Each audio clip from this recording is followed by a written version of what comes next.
1, 2, 3.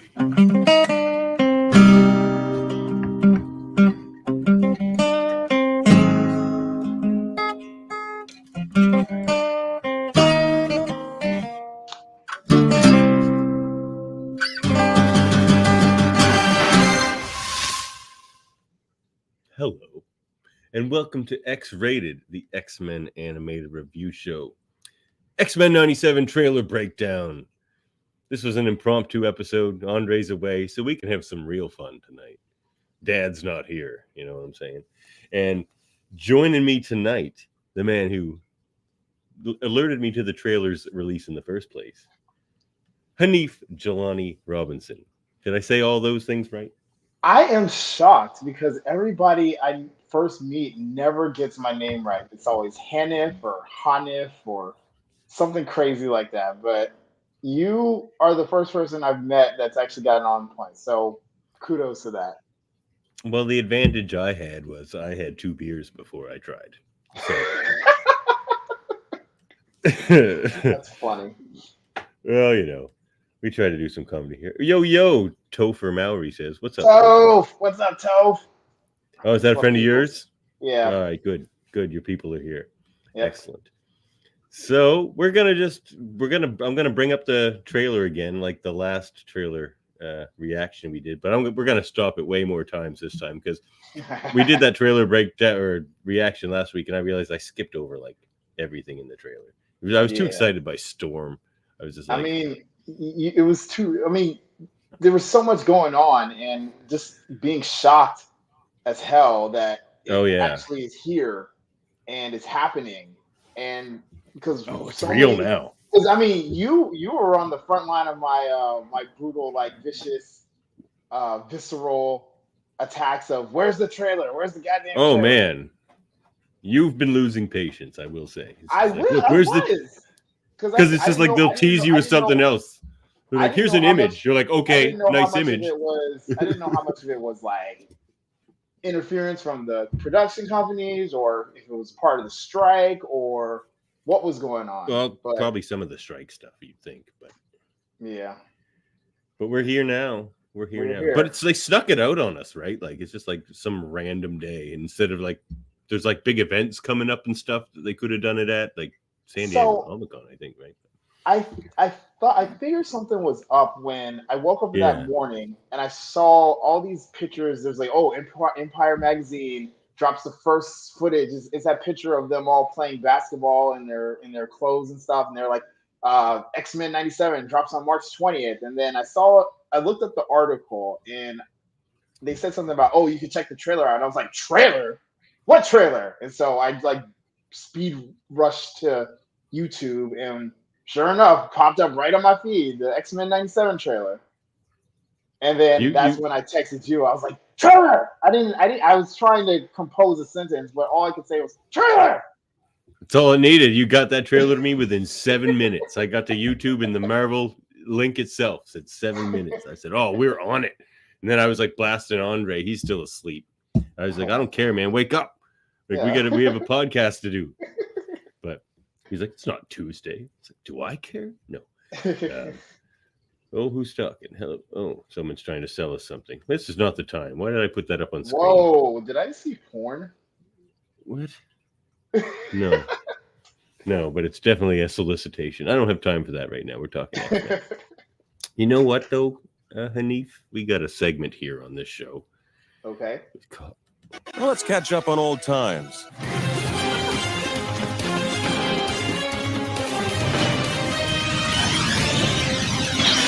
are they up to? What you think they doing up there? Call what you think they doing up there.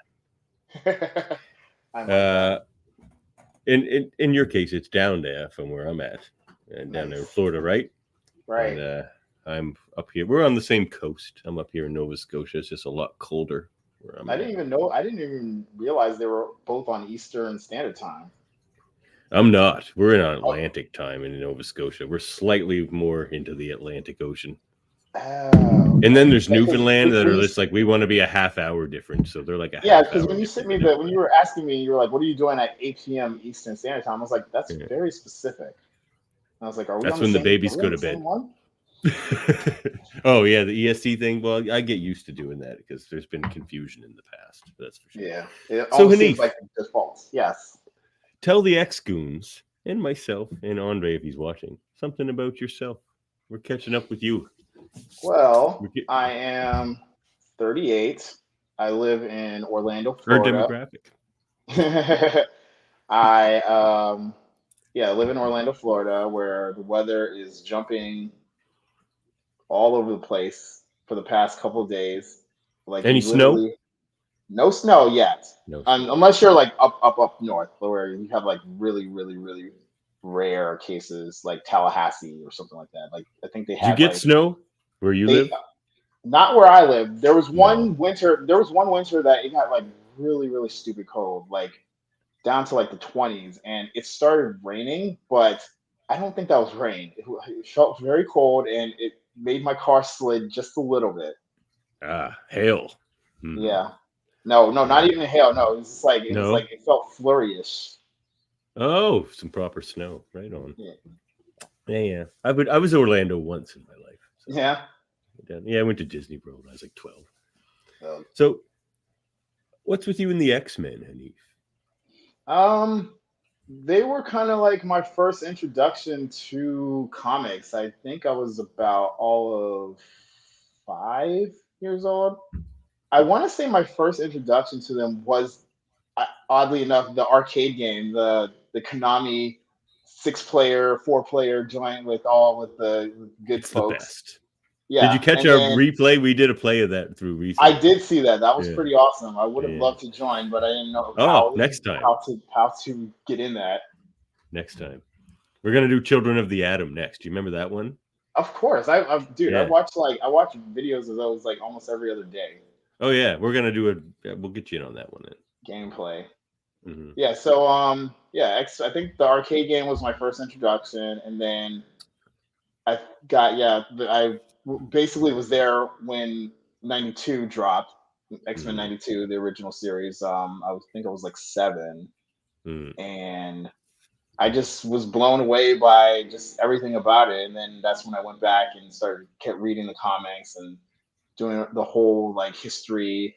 I remember one year, I want to say it was like my 14th or 15th birthday. Somebody bought me this one of those giant like X-Men encyclopedias. It's like this thick, and it has like a whole rundown of everything from the characters, the locations, weapons, like cars and stuff like that. It was crazy. I was like, I didn't even know X-Men was this extensive, or the whole universe was that crazy. I didn't know they had an X-Men encyclopedia back then. How did I not have that? Yeah, they have they have like the Marvel encyclopedia, and that thing's like Yeah. huge. And they have one for like regular the comics, and they have one for the Marvel Cinematic Universe. They have one for everything. It was, but the X-Men one, that was like one of my pride and joys. Oh, as it should be. Well, you know what? That's what they doing up there. Let's get into into this trailer. So, make sure all our technicals are working here too. All right. So, all right. So we're up. There we are. Okay. Let's do this. I'm not even going to start it yet. We got Colossus there lifting some weights. I had that action figure. I was never fortunate enough to get those ones back in the 90s. I mean, I had like maybe the Wolverine, the one that had like the retractable, like the cheap retractable claws, and they weren't all even like a single thing. Yeah, it was like one single big old thing. You just pull it out, and I thought, oh, this is the coolest thing ever. But then looking back at it, and you're like, why is Wolverine the same size as Juggernaut, the same size as Jubilee, the same size as Magneto? It's like there was no size proportions. The first but not the last time Wolverine was too tall. Right? Very true. You know what? Before we move on, tell us about X-Men action figures, Hanif. Well, I have Hanif's my hookup for all information on like Marvel Legends and X-Men action figures. And I just so happen he has some glorious shots of his collection. I just so happen to have a pretty impressive collection that I just maybe started like a year or two ago. That's it? Oh my God. I'm dead serious. I mean, I've You're been killing following. it then. I've been following the evolution of the figures since like the Toy Biz days, and then when Hasbro took over and started like actually like focusing on size proportions, like color, details, facial expressions, the fodder pieces that come with the special characters. It's just everything that was like that you're supposed to focus on when you're doing a group of like, I mean, a franchise this big. And it's, I mean, not just for Yeah. X-Men, for Marvel in general, or for the other properties that Hasbro does, Star Wars, G.I. Joe, Power Rangers, Lord of the Rings, whatever the figures are. And, you know, the fact that they have gone so long and so far, and they've made such like an evolution and so many details and just making them look so good. It's crazy. It's impressive. And I just woke up one day and I said, you know what? I'm gonna start collecting these. I'm gonna get back some of that childhood that I didn't get, and here we are. It's what we do here. That's for sure. So how would you rate in like the newer lines of the Marvel Legends Wolverine's height compared to Juggernaut's? Oh, it's like spot on, because like you know the figures go about like anywhere between 5 to 6 to 7 inches. And Wolverine's the smallest one. Of course, yeah. Wolverine. Oh, that's amazing. Maybe the newer animated Jubilee, because that's fine. They always portrayed shorter her. They always portrayed her a little smaller in the show, but according to the comics, she's actually like 2 inches taller than Wolverine, so she's like 5'5", which is funny. That is funny. Even Wolverine is still the shortest one, even though he's probably the oldest. Oh yeah, there's so many good reasons to make Wolverine short. Come on, Marvel MCU, don't let me down. All right. All right, and it's hilarious that they put that Cyclops Jean Grey picture from the meme of Wolverine lying on the bed in opening shot. I don't know if I showed you the picture, or I showed you the picture of when I got the Wolverine from the VHS box. It comes with he has the little miniature picture of Jean, like when he was laying on the bed, and he like scratches them in two. So someone was giggling to themselves when they put that in this opening shot, I think. Yeah. Another thing I noticed real quick, because I just copped the morph. On the Pussy VHS... Willows? Oh, I thought you were going to say the Pussy Willows over on the right there. No, because I just recently copped the morph, the VHS box one, and it's so petty of them, because on the box, you can see the image in the background is the image where Morph gets blasted down in the first episode at the mutant registration building. Look at this VHS. You see these 3 VHSs at the top of the TV here. Yeah. This top one on the left says X-Men Christmas Special. Oh, have yourself which is hilarious. Christmas. Oh, I think they're just teasing like something non-existent, like the Star Wars Christmas Special, but who knows? No, that was the Christmas special. What, the Morlock one? Oh, yeah, I agree. It wasn't a special; it was an episode. Yeah. I mean, they kind of did. I remember a commercial; they were making a really big deal about it when it dropped, and I was like, "Oh yeah, it's like Christmas time." Well, friend of the show, David Cutler, watches that episode every Christmas. So I'm making that a tradition too. That along with the Guardians holiday special, maybe like Iron Man 3 or Hawkeye, throw those in the mix. Hawkeye, definitely. Yeah, that's totally a Christmas thing. 100%. Yeah. All right, let's fire this up. Watch the series finale of X-Men next Saturday morning. Check your local listings. I'm grateful to have the chance. Graduation day, obviously. They had to remind us of how shitty the art was on the last season. In our hands. Yeah, right. Just to put a little extra shine on the new art, they're just like, just so you can compare, because you can anticipate the internet's reaction these days, right? So there's like everyone's gonna, not everyone, but there's gonna be a group of people that are gonna say they hate the new art. So we're just gonna show them how stupid they sound. Yeah, because like I know I've seen people complain about the new animation, and I'm like, have you really, really, really watched the old series? Yeah. Some of that animation was nuts. And they knew it, like, because they didn't have the budgets and stuff, and they had those 2 studios. But like, there were people like a friend of mine who like loves X-Men, and he never watched the show growing up and still hasn't since because he hated the animation that much. So like, I'm a big X-Men TAS fan, and I love when it's at its finest, that art style. But Yeah. It has its detractors because it was out at the same time as Batman that everyone thinks was so smooth and like it was more stylized. I wasn't as much into that Batman stylized style because it seemed I always liked the characters to look a little more like real people. Yeah. But I mean, but that's season 5. That was like, ooh, yeah, exactly. Ooh. That's when they don't even have the A studio anymore. Like, yeah. They weren't even paying their writers at that point. Eric Lewald had to like pay them out of his own wallet. How? Yeah. Oh, yeah. They were falling apart over there at Saban at the time. All right. Let's see what we got here. Now. I love this though. This whole, what a great way to do it. Oh, there's their new banner, Marvel Animation. That's new. Okay, where's this?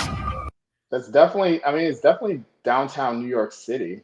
Is it? I was going to ask you, as an American, are those like the New York bridges? I mean, yeah, it's supposed to imitate, I guess, or look like New York. Because I mean, the X-Men were based in New York City, and I mean, not New York, but outside of New York, Westchester. Yeah, Westchester. But most of the stuff that was going on in the city, and I think like because you'll see in the next scene, you'll see like Callisto and Leech in the shadows because they were in the right. Warlock stuff. So it has to be New York. Good. Well, I'm glad you cleared that up for me, Hanif.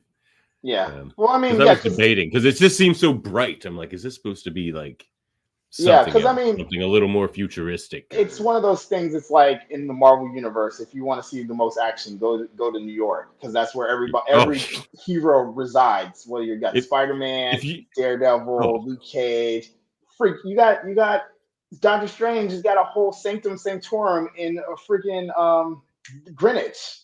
But how much would insurance cost you in New York in the Marvel universe? Like, I'm sure that shit's crazy. It would have to be like you couldn't afford it because the chances of your building going down are pretty good. Like you just paid off your car and then the Hulk throws that shit through a window. Well, car insurance would be crazy too. I wasn't even thinking about car insurance. Oh, you can see that's the thing in the Marvel universe. Why would anyone live in New York unless you have superpowers? Because or unless you're like someone who's profiting off cleaning up superhero damage, like damage control or something. But well, it's a dangerous place to be. I always see those debates. It's like, would you rather live in a Marvel universe New York or live in DC universe's Gotham? And I was like, I think I would take Marvel's New York because Gotham. I think I would too. Dirty and disgusting. Like I think it 24/7, stinks. 365, and it stinks. And your hero can't even keep all the villains in jail for more than 24 hours. That's the problem. Their jailing system's not nearly as good in Gotham. Yeah. Like when Spider-Man catches somebody, they're gone for a while. Yeah, and at least in New York, like Shield has like their prisons. You got the Raft, you got the Big House, you got all these places the fridge. The bridge. Yeah, that's the one where they send people up to northern Canada into the fridge. Supposedly in the MCU, that's where Abomination was. I thought they said like somewhere in Alaska or something. Because there was an episode of Agents of S.H.I.E.L.D. where I think Coulson threatened somebody. He was like, "I'm gonna send you to like Alaska to be cellmates with Blonsky or something." And I was like, Easter egg.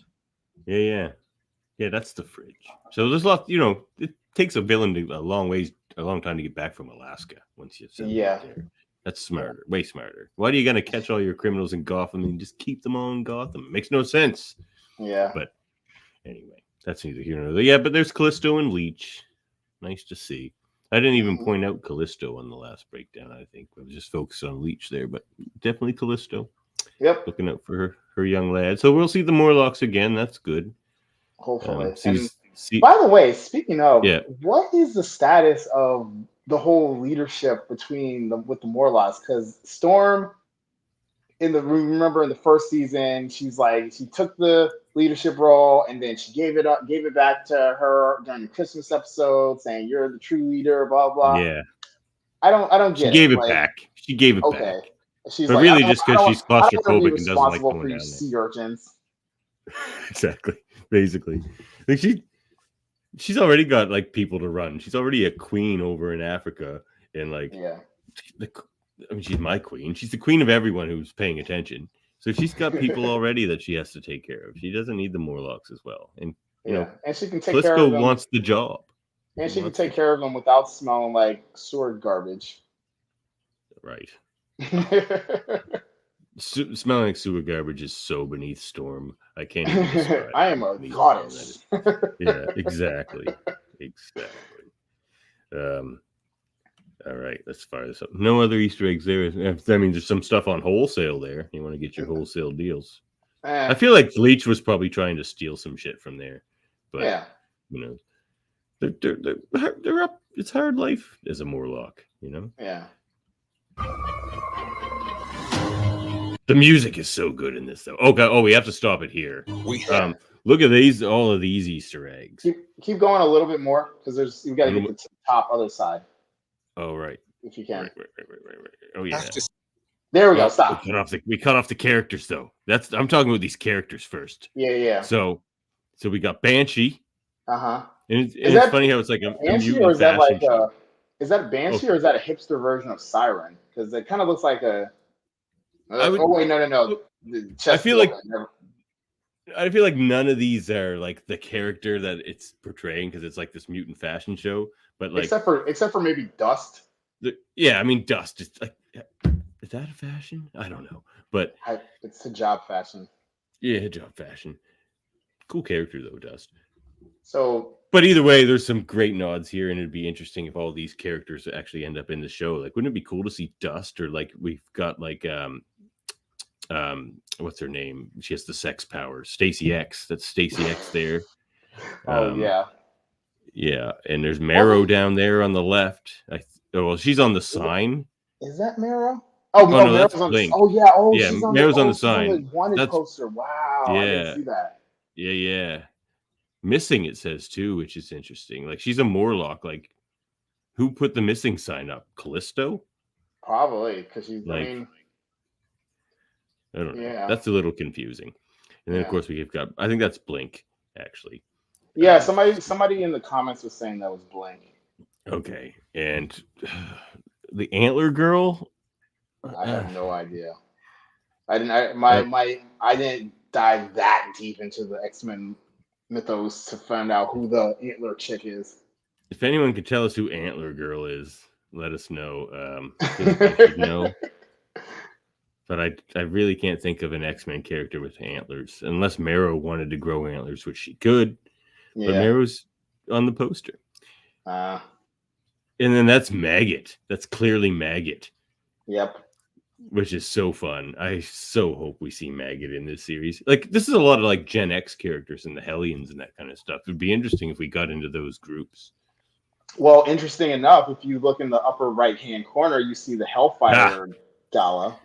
Indeed. All right, let's go down a little more. There we go. All right. There we go. Is Spider-Man a mutant? No.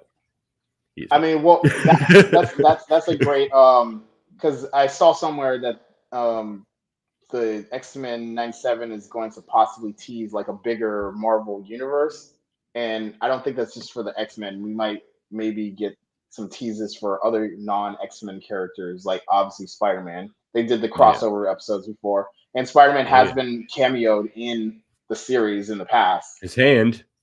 Yeah, at least his hand. Just his hand. That's all Larry Houston could get away with. But good job, Larry. And the Hellfire Gala. The Hellfire Gala, I'm quite excited about that because it'll have to be something very different. Because in the comics, it's a Krakoa thing, and like that's not going to be in existence here. Yeah. So it'll just have to be like a big swanky party that the Hellfire Club is throwing. Which means we'll possibly get an Emma Frost, a Sebastian Shaw, maybe some other folks. Maybe Pierce and Harry Leland. Harry Leland is underrated. He had a pretty cool moment in comics recently. Yeah.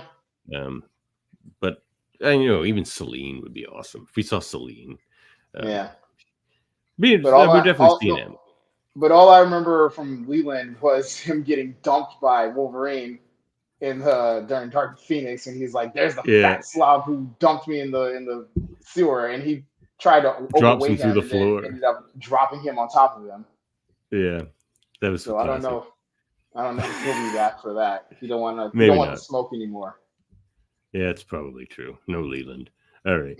But yeah, super excited about the Hellfire Gala and see what that's all about. The professor entrusted us with his dream. Just because also like we could get a lot of cool cameos at such a thing in the show.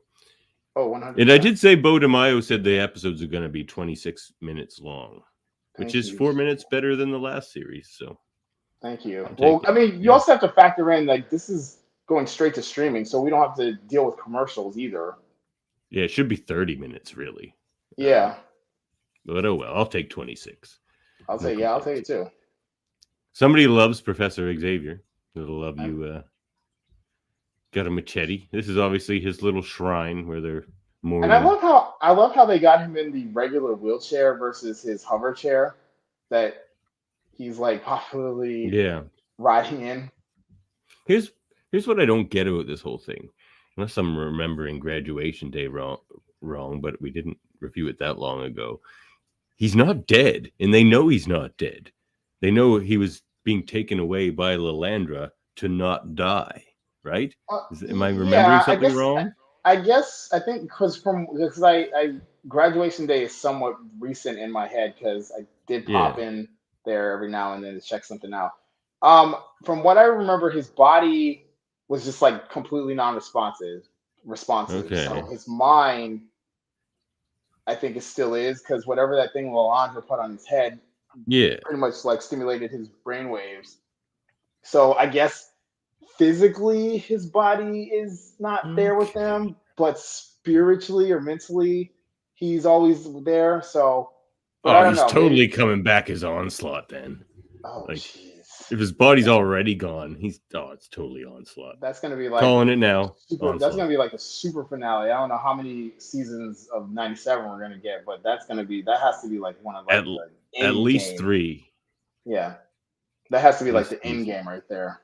Oh, that's got to be like season 2 or 3 for sure. You can't do that in season 1. That's crazy. But you could tease it at the end of season 1, maybe.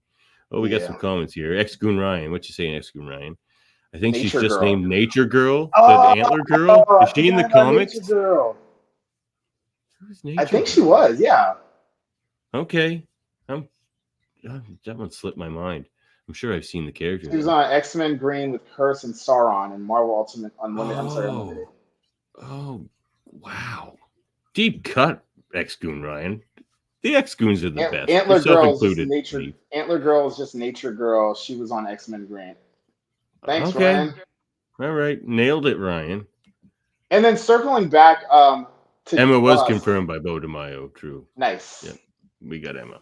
And circling back, we saw Dust on the paper. Actually, Dust has made an appearance in some kind of X-Men animation. She was on Wolverine and the X-Men. She actually was one of the people. Yeah, she was one of the people that was staying because Magneto had like a citadel on an island, and it was like basically like his own Genosha. And she was one of the mutants that was actually on the island with him. She was like one of his acolytes on there. That's a good segue. That's a good segue for something we're going to see in a minute here. So he's in space, Ryan says. My guess is the funeral is for the humans and metals. The flat scans. Yeah, the flat scans. I guess so. Like, weird. It's just weird. Apparently flat scans is like a really offensive term for humans. Because I did some Googles and I was like, oh, flat scans. They were like, had this whole article about how it's offensive to call a human a flat scan. Oh yeah, it's definitely not nice. There's a lot of not nice things they say about mutants too. Yeah. Well, there's the funeral. I guess we'll get to see at least a scene or two from the funeral of Xavier, which again, they know it's so weird. Hopefully there's some explanation there. I think maybe the X-Men put out a public statement that he passed away just to because he's a public figure and people. He's a public figure, and a lot of I don't know how many humans actually know that Professor X is a mutant. I mean, except for the fact that I guess on Graduation Day, Gyrick kind of exposed them. Yeah. when he hit him with that neural disruptor thingy, and he's like, I wonder why you're so passionate about mutants. Maybe because you are a mutant. And then he hits him with the thing, and then that. But I would imagine someone had to know. So like besides maybe like President Kelly. President Kelly. I always assumed, no one likes Kelly. No, I just hated the fact that he was a president. He made him that far. Look, I don't mean to offend the American in the room, but that's not so far out of reach for your country. It's actually kind of like prophetic. But yeah, so it was probably they probably just like put out a public statement saying like, that makes sense. He succumbed to his injuries and whatever. I always assumed that he just erased anyone's memory of it who ever figured him out when he was around to do so. That was a popular thing in X-Men Evolution. Professor X would always like do the mind erase anytime because he really wanted to protect his students because they were all in high school and they were going to the school. Right. And anytime there was like some kind of conflict involving the X-Men or the mutants, he would like literally wipe everybody's mind in a like however much mile radius. What was I that? think you're probably onto something there, MZ. There, he figures they'll bring Xavier back or at least tease it at the end of the season, and I think that's probably about right. Yeah, no, I did see they said Xavier will return, and there's a credit on somewhere for a vocal credit for Xavier, so he's definitely going to be back in some way, shape, or form. Yeah, well, we'll have more to say about that here soon too. All right, let's keep it rolling. Oh, well, we already talked about that, but these are the most hilarious signs ever. I have to mention it again. Where do they think the mutants came from? It says go back to where you came from. Where do they think they came? Story of my life. Not to get. Well. I think. Did you guys talk about the guy with the chin beard? Oh yeah, André was all about that chin beard.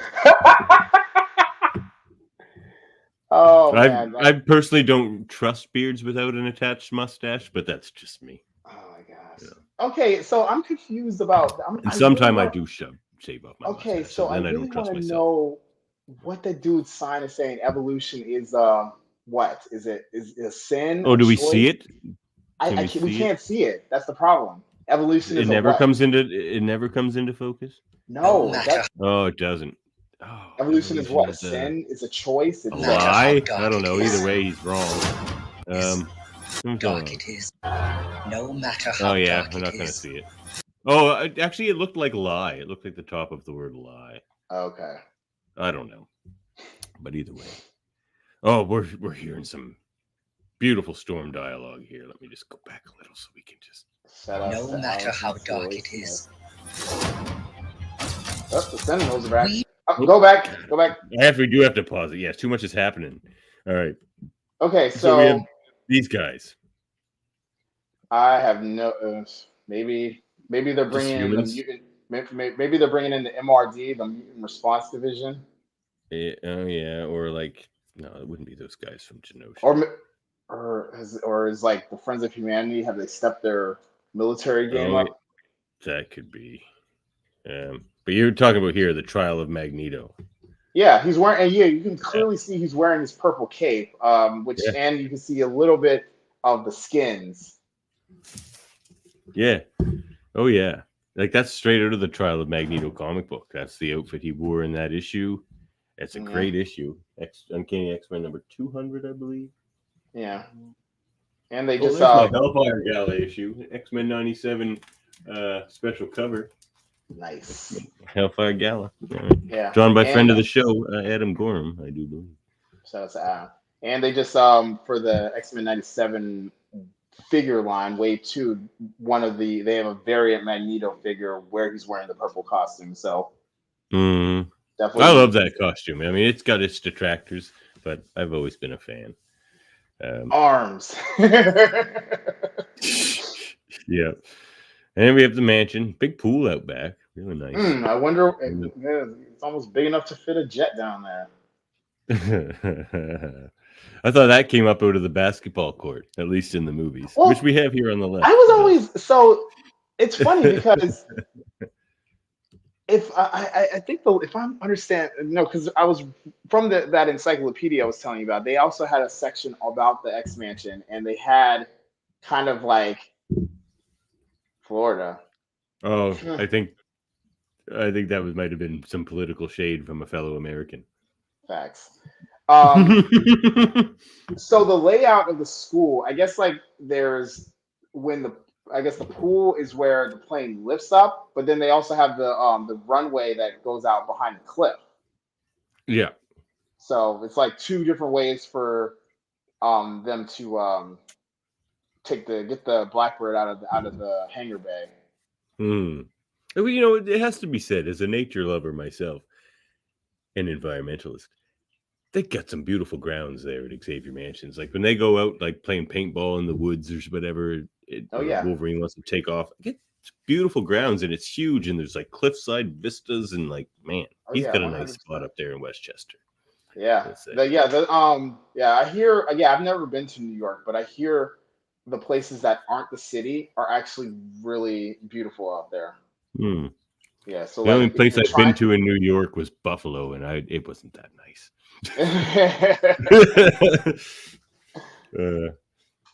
But yeah, sorry, Buffalo ex-goons, I love you. But good point there, MZ, with those soldiery guys that we saw. Shades of X2, where they invade the mansion. That would be interesting if they were storming the mansion. Oh wow! But hopefully it won't just be like Wolverine having to fend off the whole thing. And Colossus leaving when he could definitely be very useful. But I understand. Go save the kids. But no, that they wouldn't want to go walking into X-Men TAS X Mansion. I'll tell you that. Well, at least their rogue is more useful than X2's rogue. All we would need is our rogue from X-Men TAS. That's all. Those soldiers would be in big trouble, man. Just Rogue. Yeah. Rogue and Gambit having a little soiree or whatever. But all right, so this beautiful dialogue. Must believe in each other. By Alison Seeley Smith here. She told me, was it today or yesterday? She's going to tell us a cute story about these lines of dialogue in this trailer sometime. Nice. So that'll be fun. I look forward to that. Where do you think this is? I mean, it's the easiest answer would be Genosha, but it could be what's the other? What's the Krakoa? Utopia. There's also there's Krakoa. There's also Utopia, which they had for a while. There's also the confusing part is the statues of Magneto and Xavier. Who would have those two statues? Maybe Magneto, because Magneto. Because if he's trying to honor Professor's legacy after his so-called death, I mean, this would be a respectable way to build a nation in his honor. Yeah, it could be what's it called? It's in South America, and it comes up in the X-Men a lot. I don't know. Somebody will fill me in the comments, maybe. But there's a place they go down in South America sometimes. And I can't remember the name. Something Roma or Nuevo something. Anyway. Somebody will hook me up with the info there.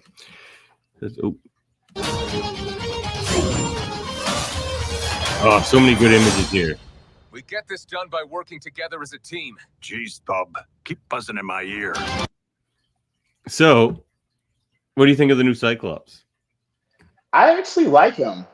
I'm hearing. So I was talking to a friend of mine who is, I guess, Ray Chase is kind of attached to the critical role community, and it's something. It's like kind of like D&D. I don't know if you've watched The Legend of Vox Machina. No. It's kind of like a D&D like campaign thing that's been going on for quite some time. I'm not big into it. I've watched the show, and the show is actually pretty fun, but I'm not into D&D. But Ray Chase's voiced a lot of those type of characters. Some from like Genshin Impact. I think he did the Indiana Jones video game that came out very recently. And they said his imitation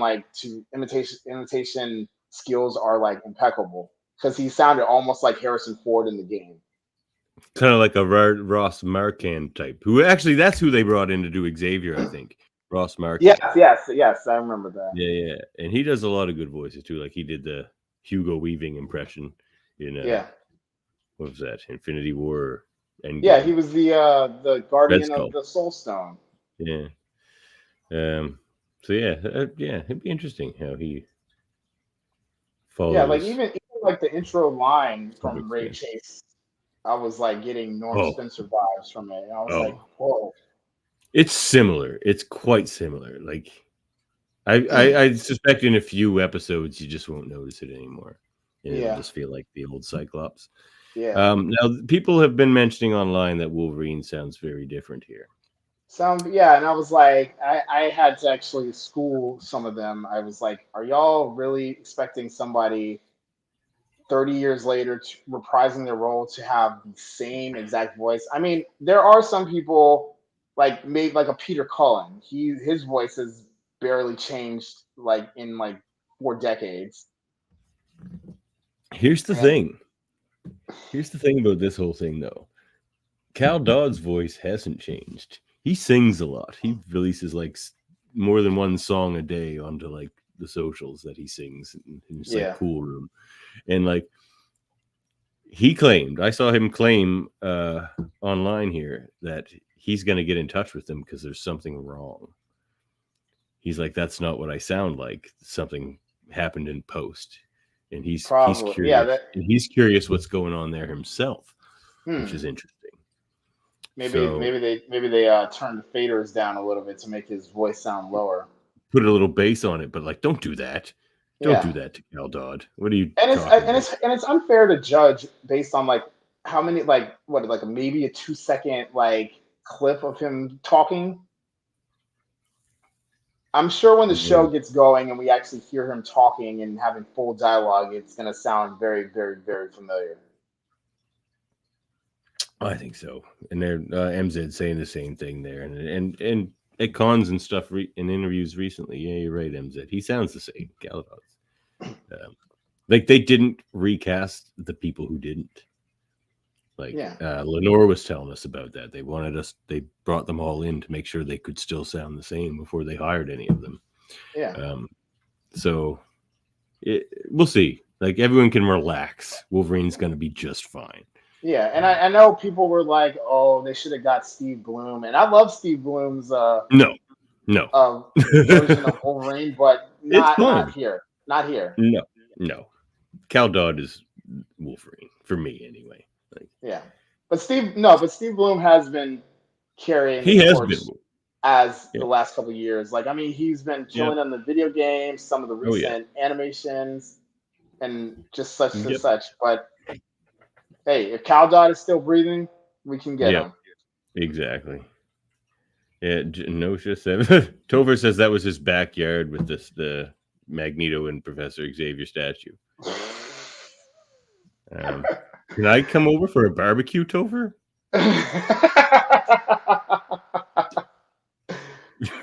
I'm gonna show up in a giant truck. Don't worry about it. There's no reason. That's just what I drive. Nice. Okay. So let's continue on here. But yeah, relax, everybody. But you know what? I just love the shot of seeing them all in the Blackbird as well. Yeah. Awesome imagery in this trailer. It's so bumping.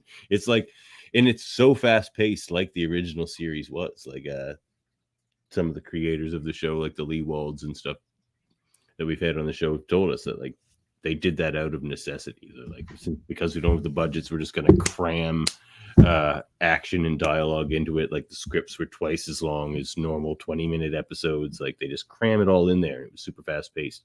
And we're going to get that again here. Like you can't lose that pace. Yeah. Jeez, Bub, keep buzzing in my ear.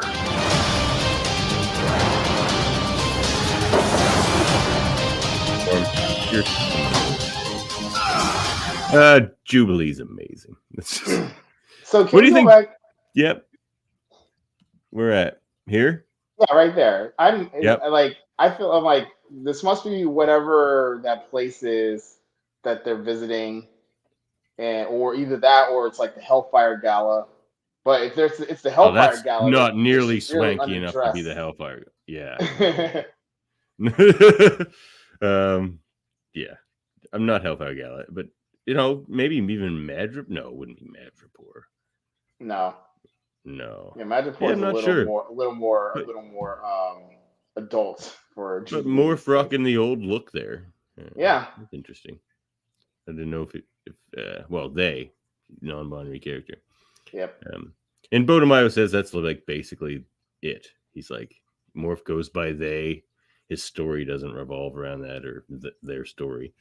That's just the nature of being a shapeshifter, and it makes sense to me. I'm a Deep Space Nine fan. When I saw the articles, I was like, that almost sounds natural for a shapeshifter to be considering themselves a non-binary character. Yeah, if you have no like solid natural shape, why would you choose one gender of all things over the other? Like he doesn't even have to choose one species over another. Like he could be a friggin' like lizard person if he wanted to, that would be interesting. A lizard person more. But that looks like it's fun. Jubilee's rocking, having a good time. Yeah. Bishop. It'd be interesting to see what kind of role he. Oh well. Okay. Too much. A lot going on. Maddie is not Jean Grey. Jean Grey has never been pregnant in the comics or anything ever. Now, that's not true. In the future, she gives birth to Rachel. There's a new theory going on. That's a future thing. There's a new theory that I saw. Apparently, they're saying maybe that is Jean Grey and she's pregnant with Rachel. And then we're going to find out Maddie is actually having Cable. So it's going to be like the battle of two pregnant redheads. Cyclops. Jeez, bud. I hope that's not true for your sake. It might be like artificial for like Maddie's case. Oh yes. I mean, Sinister doesn't need real people. Yeah, Sinister probably already has enough of Jean and Scott's DNA to make like 10 of them. Oh, in the comics, Sinister has a sample of everyone on Earth's DNA. It's insane. Like, I don't know how he got it all, but that's what he claims. Well, he's been around since like the jump. It's true.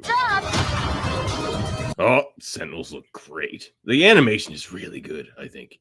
Yeah. Okay. Are you sick of the rogue butt stuff?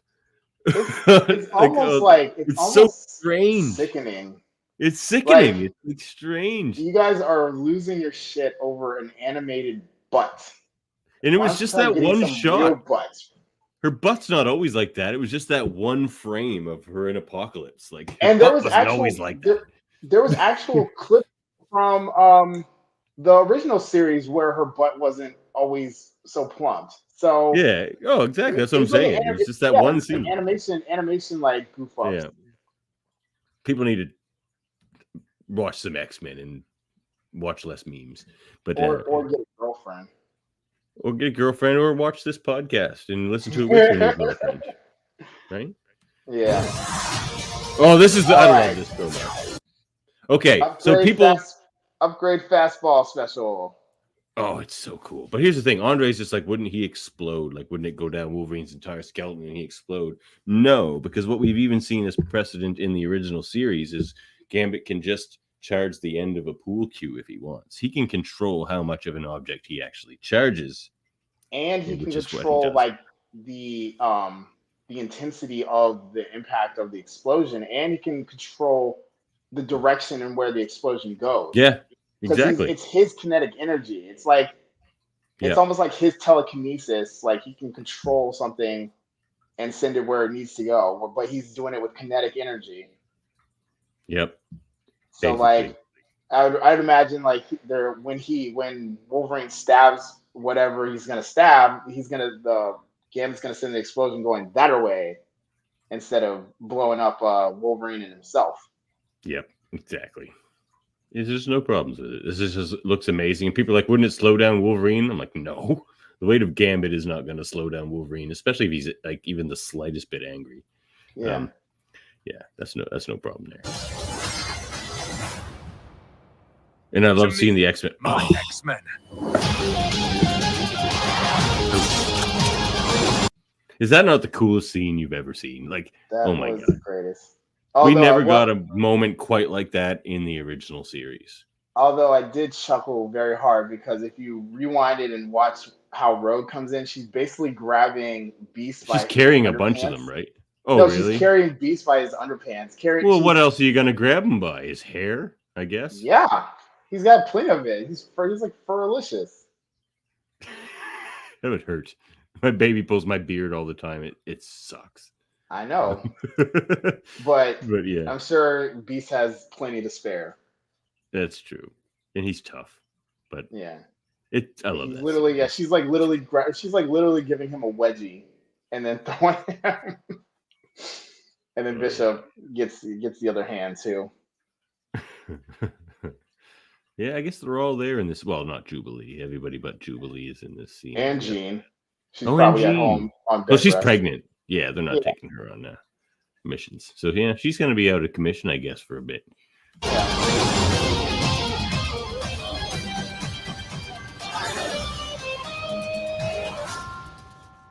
So everyone's saying it's good that this trailer shows that they're keeping the same theme song.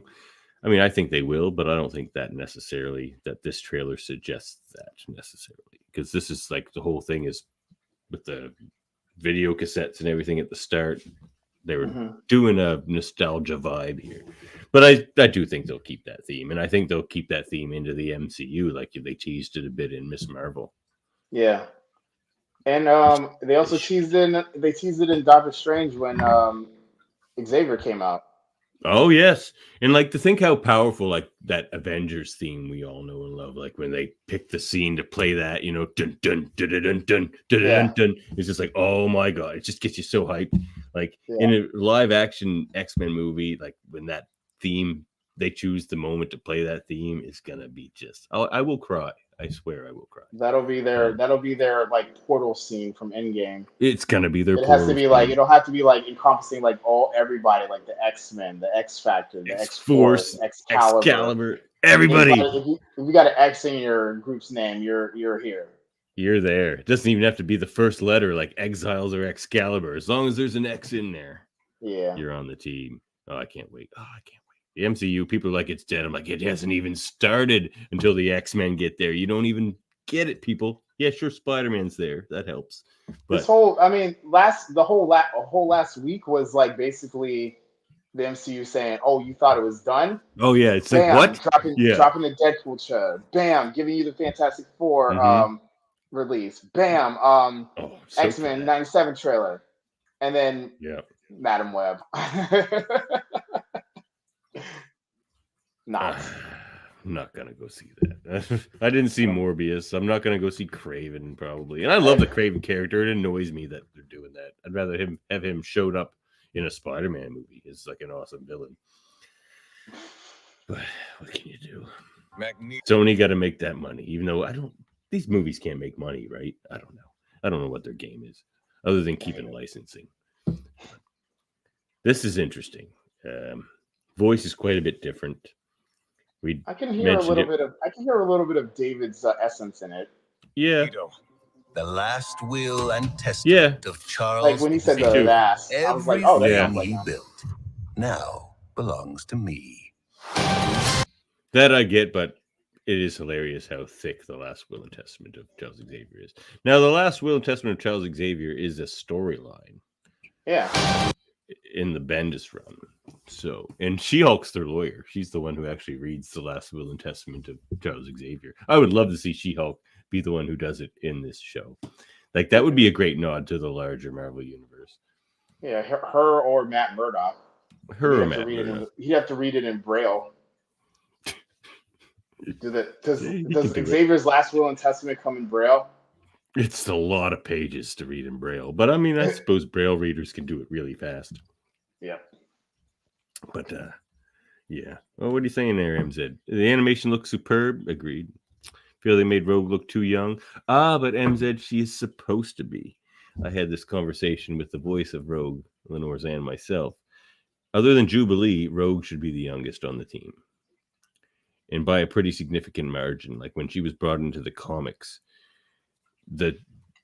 a secondary team was already established with Storm and Nightcrawler and Colossus and all that. I mean, Colossus was considered to be quite young on that team. But then Rogue was brought in as a villain. And she was a very young teenager when she was brought in. So Rogue should be like.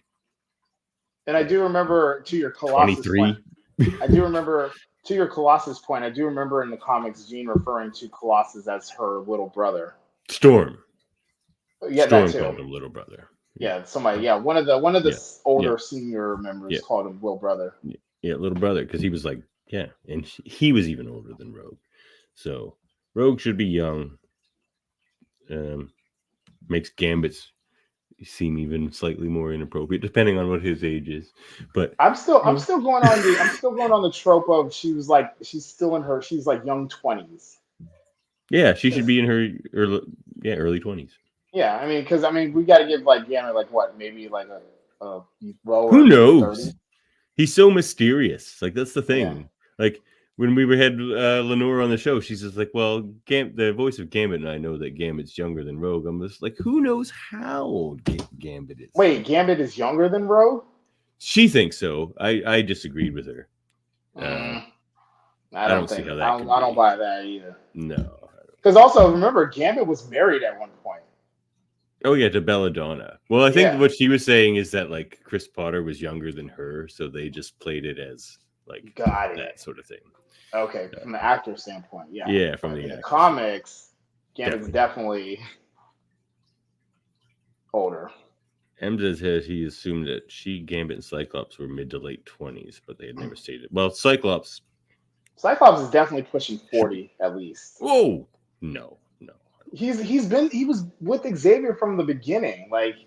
Yeah, well, where are you talking about, comics or in this show? I'm talking about comics. No, the comics? actor Ray Chase. The actor Ray Chase is young. Yeah. Oh, Cyclops in this is probably the maybe youngest. 30. He's probably the youngest on the cast, next to like Holly Chow, who's doing Jubilee. Yeah, probably. I don't know much about a lot of these new actors. I hope to have them on the show. Mm-hmm. I've reached out. Well, we'll see. We haven't had anyone from the new series on yet. The old cast have been very generous to the show, and we love them all. We're having George Booza on next week, or no, in 2 weeks. Beast. So, I know. Can't wait. I guess he's got some stories. So says Allison Seeley Smith. So, and she's told me what to ask him about. I'm always in haste. I am never in a hurry. Oh, John Wesley. He's got so many good lines. Yeah. I was actually I actually watched a video. I guess he did a cameo for somebody for their birthday, and he quoted some of his classic lines from the show. And I was like, "Oh, that's so cool." That is worth paying for, people. With your what are they? It's called Cameo. That site, I think. That people Cameo, yeah. Oh yeah. I think so. Yeah. Oh, that's definitely the choice. Go get your Beast cameos, everybody. Doesn't get any better than that.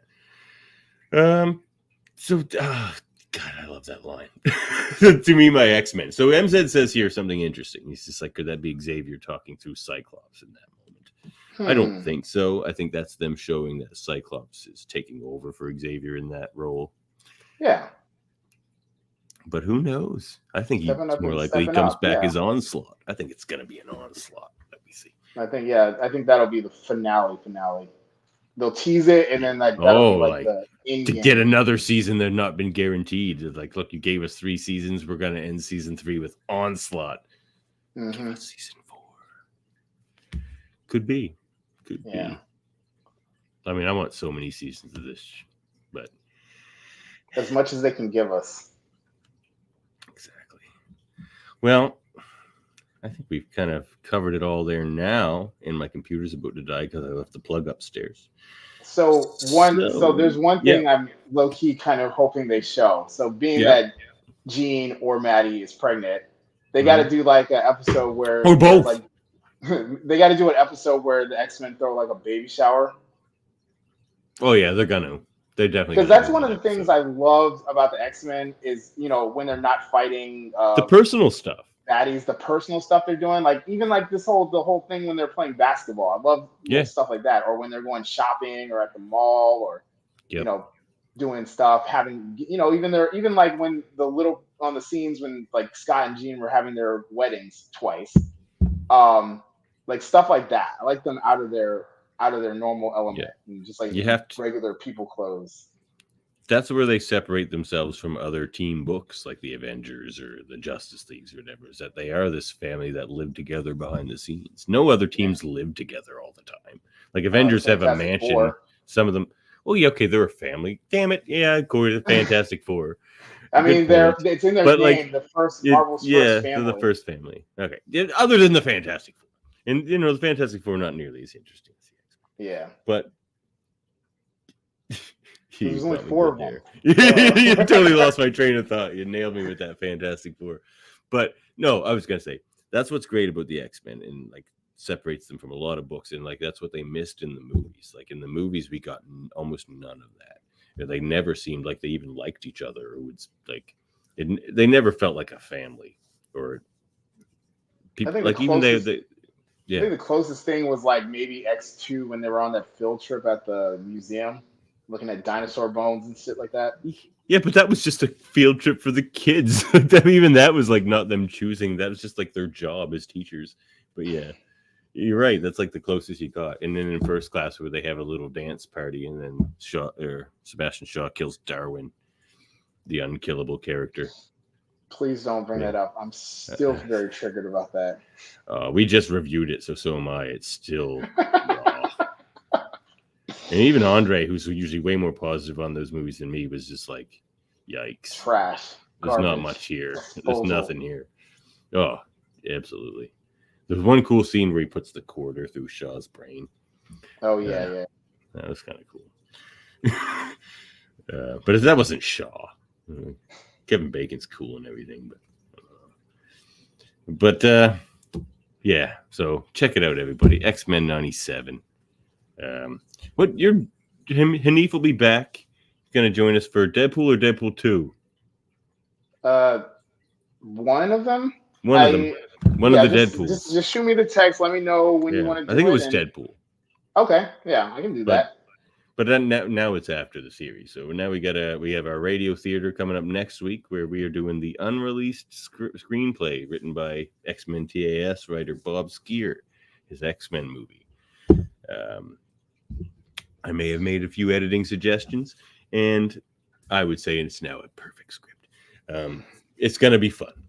I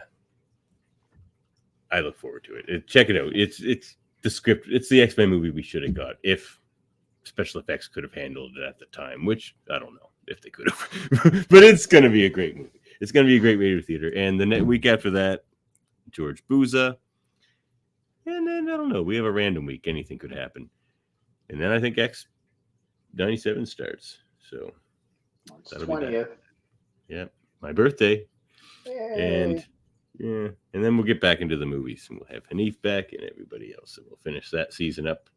Somehow we're going to have our season 7 intersect our season 6. I have no idea how I'm going to have to do those numbers in the audio only formats. Just the only thing that cares about such things. All right. I've jibber-jabbered enough. I'm like, let's do a 15-minute, 20-minute podcast. And here we are at over an hour. So much to talk about, man. So much to talk about. And it's good to talk to you, Hanif. So much more pleasant than André. Like, it's not, can't even compare. Sorry, André, but you know how. Love you, André. Yeah, I do too. Yeah, sure. It's the things I can say when he's not here. This is great because he just comes back at me so well. I don't have to deal with it. I don't know. So Did you know we're a member of the United Federation of Podcasts? We certainly are. You can check out our other fine podcasts. There's our United Federation, such as Hold Up a Movie podcast. We recently did video game movies, and next up we're reviewing music movies. No, we did that already, didn't we? Yes, we did that. Next up is martial arts movies. So check that out. We're reviewing... what is it called? It's one of the first martial arts movies from the 60s with a female protagonist. That was my choice. I forget what it's called. I'll have to check that out. Check that out. And, of course, Bloodsport. And we're reviewing also... God, I don't even know. Look, it's been a hell of a day. But check out Hold Up a Movie podcast. And Super Mater Brothers. They do reality shows, and we do our Mary Mater Marvel Society over there. And, of course, check out André's Graphic Histories podcast, produced by yours truly. That took a while for him to admit that. He's like, I don't know what to call him. It's like a producer. I don't know. I don't really like any of it. And eventually he just acquiesced. But yeah, a lot of good guests. He's talking to Eric Larson in the next couple of weeks. That interview is already in the can from, Image Comics fame, Eric Larson, Savage Dragon, one of the big names in the industry. That'll be a real fun interview there. And, of course, we have a million Star Trek shows.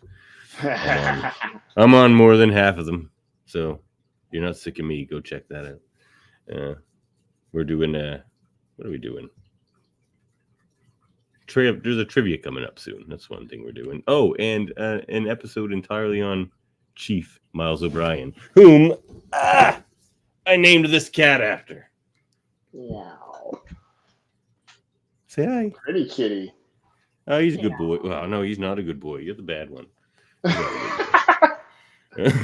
we love him anyway.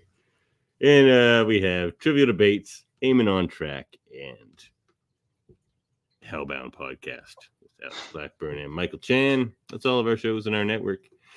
Thanks again for joining me, Hanif. Thank you for having me. It was fun going over that trailer more because I just kept watching it. Like, how many times have you watched that trailer? I lost count. My fingers, toes, all over. And because the thing is, I watched the trailer by itself, but then I watched other people's reactions to the trailer. And it's just like, it's got to be at least 50 times. Yeah. As we've done again here. So if you've watched it 50 times already, make this your 51, everybody. All right. Well, let's get out of here for now. As we say around here, catch you next time.